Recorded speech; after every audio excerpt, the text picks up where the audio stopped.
কালকে তো গণেশ চতুর্থী, তাই জন্য যাচ্ছি হচ্ছে একটু বাজারে আমি আর পুপু। বাবাই তো নেই বাড়িতে, ওই জন্য বাবার কাজটা আমাকেই করতে হবে। স্কুটি নিয়ে একটু বেরাবো এখন, কারণ ফল ফুল যা যা লাগবে সব কিছু নিয়ে আসবো।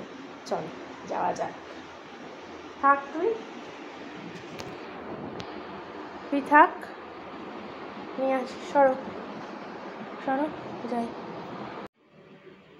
টাটা, শুয়ে থাকো, একটু ঘুমিয়ে নাও।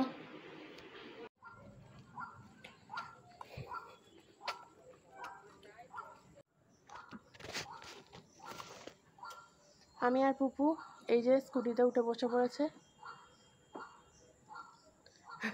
ও আমাকে ছাড়বে না, আমি বলেছিলাম একা যাব, হবে না, তাই জন্য স্কুটি নিয়ে চললাম বাজারে এখন। তাই তো? কি খাবি বাজারে গিয়ে? বাজারে গিয়ে ও আইসক্রিম খাবে বলেই দিয়েছে। ও আচ্ছা আচ্ছা আচ্ছা, তাহলে তোমরাও সবাই চলে আসো আমার পেছন পেছন। আমরা বাজার টাজার করে নিয়ে চলে এসেছি। অল্প কিছু বাজার করেছি, কারণ আমি নিজেই পুজো করি, ওই জন্য আর বেশি বাজার টাজার করিনি। আর বাজারে গিয়ে কি দেখাবো, এত ভিড়, বাপরে বাপ, তার মধ্যে এই গরম। ঘরে ঢুকেই যে জিনিসটা দেখলাম সেটা দেখে তো একটু অবাকও হলাম, কারণ এরকম প্রসাদ দিয়ে অনেকবার আমরা প্রসাদ খেয়েওছি, কিন্তু এটা তো দেখা হয়নি কোনোদিন, তাই জন্য তোমাদের সাথে শেয়ার করলাম। তোমরাও কিন্তু এরকম প্রসাদ অনেকক্ষণ রেখে দিয়ে আর প্রসাদ খেও না। আজ থেকে আমিও তাই করব, আর খাবো না প্রসাদ এরকম ভাবে। এই যে ও চলে যাচ্ছে উঠে আমাকে দেখে। সবসময় ভেবেছি কি যে লবঙ্গই হয়তো চুরি করে খায়, কিন্তু সবাই চুরি করেই খায়।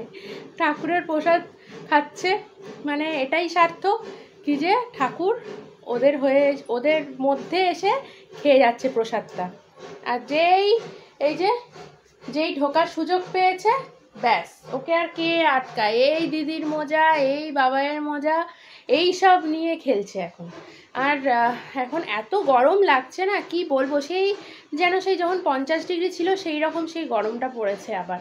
এমন বাজে একটা গরম। আর আজকে রাত থেকেই তো গণেশ চতুর্থী পড়ে যাচ্ছে, রাত 3টে থেকে মনে হয় পড়ছে গণেশ চতুর্থী। তো আমি তো ভোরবেলা উঠে পুজোটা করে নেবো। এই লবঙ্গ কিছু একটা মুখে নেওয়া মানেই ব্যাস ওটার আর অস্তিত্ব থাকবে না জীবনে, ওটা শেষ। তার মানে এই ঘরে আমার মেকআপের জিনিসপত্র থাকে বলে এই ঘরে ঢুকতে দেওয়া হয় না, অ্যালাউ নেই এই ঘরে ওর। ওই জন্য যখনই ফাঁক পায় বেটা তখনই ঢুকে পড়ে ঘরে। ফ্রেশ হয়ে চলে এসেছি এখন। আর ফ্রেশ হয়ে যেটা আমি মাখি সেটা হচ্ছে এই জিনিসটা, তোমার সাথে আগেই শেয়ার করেছি। এটা স্নান করে বা গাটা ফ্রেশ হয়ে ধুয়ে এসে এটা আমি খুব লাগাই। এটা বিকেলের দিকেই বেশি লাগাই, আর ফ্রিজ থেকে বের করে লাগাই তো এত আরাম দেয় কি আর বলবো। আগে লাগিয়ে নিই তারপর বলছি। কি এটা কিন্তু বিনা পয়সার একটা টোনার, সেটা আমি ফেসবুকে আগেই দিয়েছিলাম, তোমরা দেখেই নিয়েছো, আমার চ্যানেলেও দেওয়া রয়েছে জিনিসটা। তো যদি কেউ দেখে না থাকো তাহলে অবশ্যই ফেসবুকে যে ভিডিওটা আমি আপলোড করেছি বা আমার চ্যানেলে যে ভিডিওটা রয়েছে সেটা দেখে চলে আসো তোমরা আমার পেজ থেকে। শুভশ্রী ঘোষ মামুন বলে আমার প্রোফাইলটা, যে প্রোফাইলে তোমরা দেখছো এই প্রোফাইলেই রয়েছে।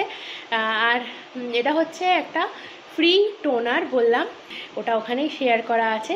এই জিনিসটা এত কাজে দিয়েছে, মুখটা কিন্তু আগের থেকে অনেকটা গ্লেজি হয়েছে। মানে তোমরা আমার ভিডিও যারা প্রথম থেকে দেখছো তারা বুঝতে পারবে আমার স্কিনটা দেখে কতটা পরিবর্তন হয়েছে। তাও আবার এই রোদে বেরিয়ে কাজ টাজ করতে হয়, মেকআপ করতে যেতে হয় রোদের মধ্যে স্কুটি চালিয়ে, তার মধ্যেও স্কিনটা কিন্তু অনেক ভালো রেখেছে। আর একটা জিনিসও ভালো রেখেছে, সেটা পরের ভিডিওতে আমি শেয়ার করব, সেটাও ফ্রির জিনিসই, ওটাও শেয়ার করব। তোমরা কিছু উপকার পেলে আমার ভীষণ ভালো লাগে, আর কিছু ভালো ভালো জিনিস নিজের মানুষদের সাথে শেয়ার করে নিতে ভীষণ ভালো লাগে। তো চলো আবার কালকে সকালবেলা দেখা হচ্ছে যখন ঠাকুর ঘরে যাব। সবাইকে গুড মর্নিং। এখন দেখো সকাল সকাল এখন টিফিন ব্রেকফাস্ট করে নিয়েছি, করে নিয়ে রান্নাবান্নার অত চাপ নেই আজকে, যেহেতু গণেশ পুজো।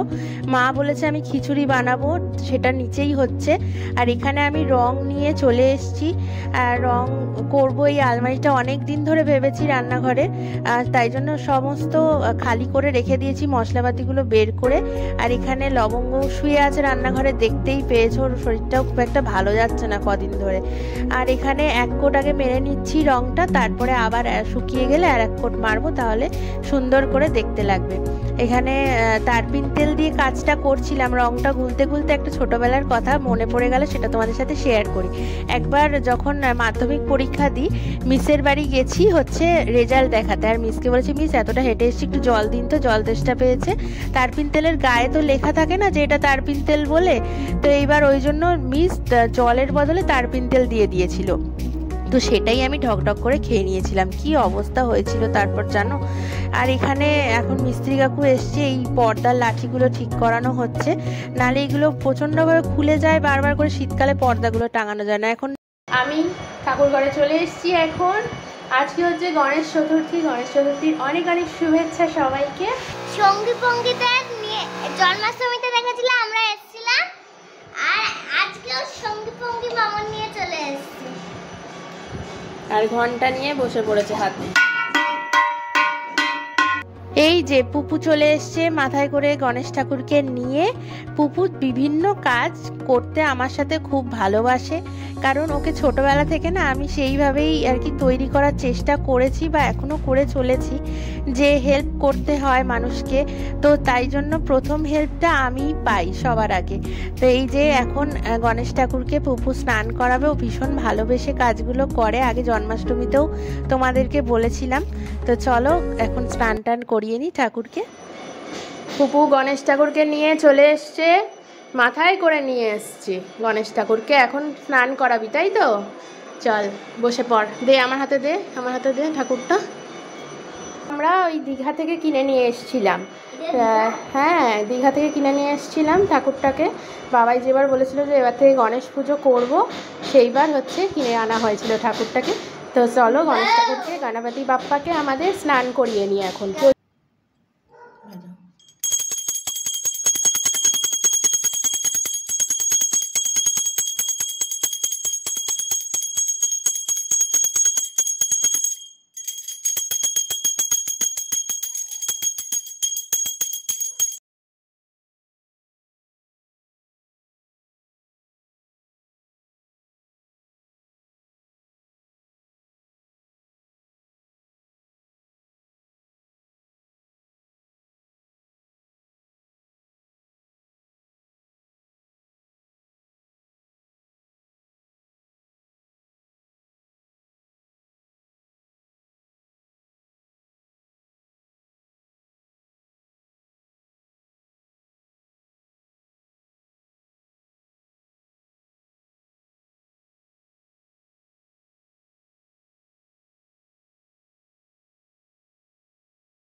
চল বাজা।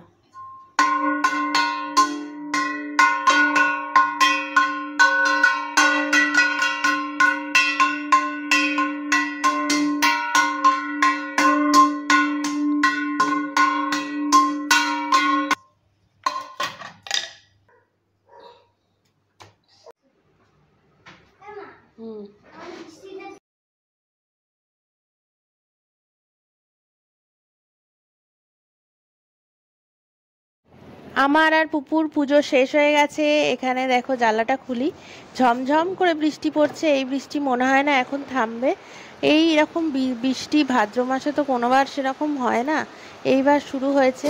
আর বাবাই জানো তো 15 দিনের জন্য বাড়িতে নেই, ট্যুরে গেছে, শিলিগুড়ি গেছে ও। তো যাই হোক, খাওয়া দাওয়া এখন শেষ হয়ে গেছে। খিচুড়ি খেলাম আজকে দুপুরবেলা। আর লবঙ্গকে আজকে একটু নিচেই রাখবো, তার কারণ হচ্ছে ওপরে যেহেতু ওই যে ওই পর্দার যে লাঠিগুলো লাগানো হচ্ছিল, পর্দা স্ট্যান্ডগুলো, ওই জন্য ওইগুলো লাগাতে লাগাতে সব ঘর নোংরা হয়ে গেছে। সারা দিন ধরে কাজবাজ করার পরে সমস্ত কিছু পরিষ্কার টরিষ্কার করে আবার বিকেলবেলা স্নান করে, বিকেল না এই কিছুক্ষণ আগে, মানে এখন ঘড়িতে 6:30 বাজেই, 6টা নাগাদ আবার স্নান টান করলাম, করে ফ্রেশ হয়ে পুপুকে গেলাম পড়তে দিতে। এখন লবঙ্গ ওর নিজের খাবার খাচ্ছে ওইদিকে বাইরে, ওই যে লবঙ্গ এখন খেলো বিকেলের টিফিন। এখন একটু রেস্ট নেব। দুপুরবেলাটা বাবু আমাদের নিচে শুয়েছে, নিজের বিছানায় শুতে পারিনি, তাই জন্য এখানে এসেই সঙ্গে সঙ্গে ও ঘুমিয়ে পড়েছে। বলে না, সেই যতই আমরা রাজপ্রাসাদ থেকে ঘুরে আসি না কেন, যাই যেখানেই যাই না কেন, নিজের বিছানা হচ্ছে একটা আরামের জায়গা। নিজের বিছানার মতো শান্তি মনে হয় আর পৃথিবীর কোথাও গিয়ে পাওয়া যায় না। আর যেই মা শুয়েছে মানে আমিও বিছানায় শোবো, এটাই ওর সবসময়কার বায়না থাকে। আমাকে না অনেকেই জিজ্ঞাসা করে যে তুই এত কাজের মধ্যে কি করে লবঙ্গকে সামলাস, কি করে ট্যাকেল করিস ওকে। কিন্তু আমি তাদেরকে বলতে চাই, ও কিন্তু পুপুর সমান হয়ে গেছে আমার কাছে। পুপু যেমন মাকে বুঝতে পারে সবটা, তেমনি ও কিন্তু আমাকে বুঝতে পারে, মা কখন বেরাবে, মা না থাকলে আমাকে কি করতে হবে, নিজেকে সামলাতে হবে কিভাবে, হয়ে যায় আসলে। আজকের ব্লগটা এটুকুনি রাখছি। কিছু যদি ভালো লেগে থাকে লাইক কমেন্ট শেয়ার অবশ্যই করে দিও, সাবস্ক্রাইব করে দিতে একদম ভুললে চলবে না। আর যদি ফেসবুকে দেখছো তো পেজটাকে ফলো করে দিও। সবাইকে টাটা।